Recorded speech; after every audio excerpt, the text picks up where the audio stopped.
নমস্কার, আমি মহুয়া। এমআর ফ্যামিলির আরও একটা পর্বতে তোমাদের সবাইকে আমি স্বাগত জানাই। চলে এসেছি আজকে নতুন আর একটা রান্না নিয়ে। এটা গ্রাম বাংলার রান্না, নতুন বলা চলে না, সবাই রান্না করে থাকো মোচা। আমিও মোচা রান্না করবো আজকে, কিন্তু আজকে মোচাটা সম্পূর্ণ মানে অন্যরকমভাবে রাখবো, চিংড়ি মাছ ছাড়া রান্না করব, কিন্তু নিরামিষও নয়। কীভাবে করবো চলো তোমাদের দেখাই। কেটে ধুয়ে আমি সিদ্ধ বসিয়ে দিয়েছি। মোচাটা আমি আগের দিনই কেটে রেখেছিলাম, কেননা অনেকেই বলে যে মোচা সদ্য কেটে রান্না করলে নাকি অনেক সময় তিতো হয়, ওই জন্য আমি আগের দিন কেটে হলুদ দিয়ে ভিজিয়ে রেখেছিলাম। এখন ভালো করে ধুয়ে নিয়ে আমি সিদ্ধ বসিয়ে দিলাম। এবার একটি পাত্রেতে আমি 4টে লঙ্কা, জিরে আর এই যে আদা, এগুলো ভালোভাবে পেস্ট করে নেব। মোচাটা সিদ্ধ হয়ে গেছে, এই যে সিদ্ধ করে আমি জল ঝরিয়ে নিয়েছি। কড়া বসিয়ে দিলাম, গ্যাসটা অন করে নিই। কড়াটা শুকিয়ে যাক, তারপর তেল দেবো।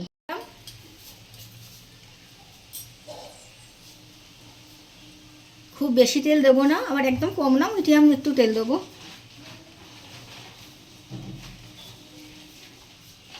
তেল দেওয়া, এবার কড়াইতে দিয়ে দেবো জিরে আর তেজপাতা।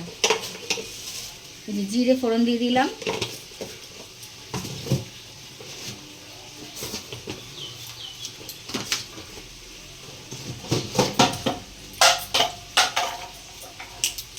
তেজপাতা ফোড়ন দিয়ে দিলাম। ফোড়নটা চড়বড় করে আসলে এতে দিয়ে দেবো কুচিয়ে রাখা পেঁয়াজ। তো বন্ধুরা, ঘি গরম মশলা দিয়ে, আদা জিরে বাটা দিয়ে নিরামিষ মোচাই খেয়ে থাকি, আর না হলে চিংড়ি মাছ দিয়ে। কিন্তু এইটা পেঁয়াজ দিয়ে এই মোচাটা একবার খেয়ে দেখবেন, আর আপনাদের চিংড়ি মাছ দিয়ে খেতে ইচ্ছা করবে না, এত সুন্দর টেস্ট হয় না। কিন্তু মোচা হয়তো রয়েছে, তখন এইটা করে খেয়ে দেখবেন। ফোড়নটা চড়বড় করে উঠেছে,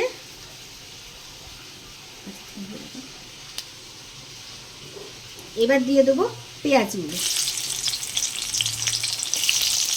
এতে আপনারা ইচ্ছা করলে রসুনও দিতে পারেন, আমি আর আজকে রসুন দিলাম না। রসুন দিলে আরেকটু টেস্ট বাড়ে।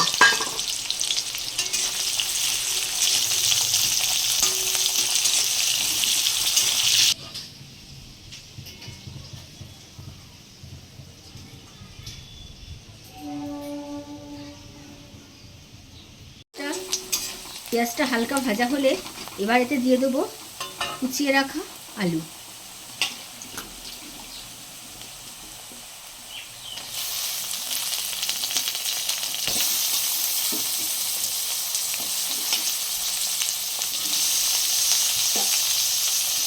এবার আলুগুলোকে একটু সামান্য ভেজে নেব।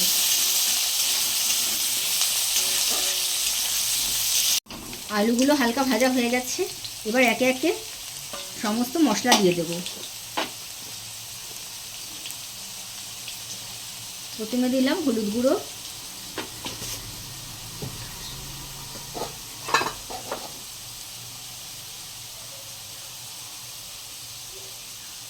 লবণ,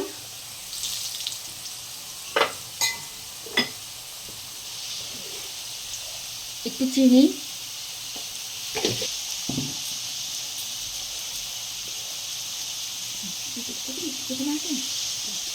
আর দিচ্ছি এখানে জিরে আদা লঙ্কা পেস্ট।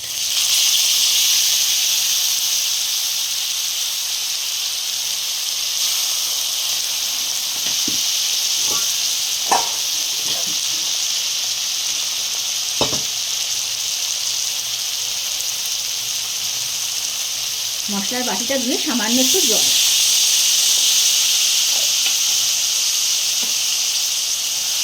এবার ভালো করে এটাকে কষিয়ে নেব।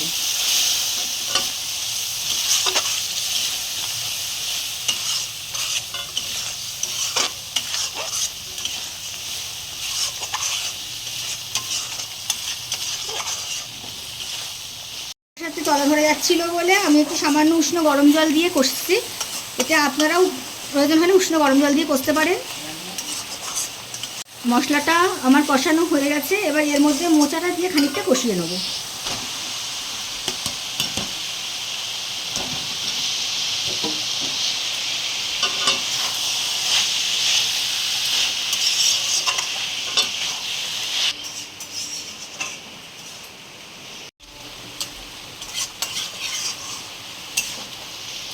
মোচা দিয়ে ঠিক এইভাবে কষানো হয়ে গেছে। এবার আমি এতে পরিমাণ মতো জল দিয়ে দেবো।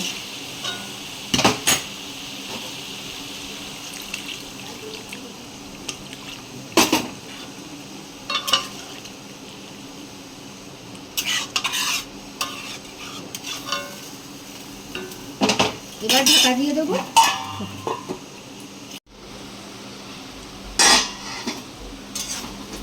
প্রায় আমার হয়ে গেছে মোচার রান্না।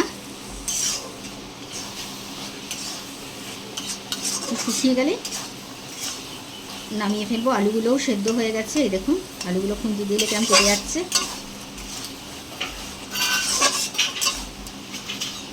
এই যে আমার মোচা রান্নাটা হয়ে গেছে। এবার আমি এটাকে নামিয়ে নেব। ঠিক আছে, শুকনো শুকনো করে ঠিক এইভাবে শুকনো শুকনো করে নামাতে হবে।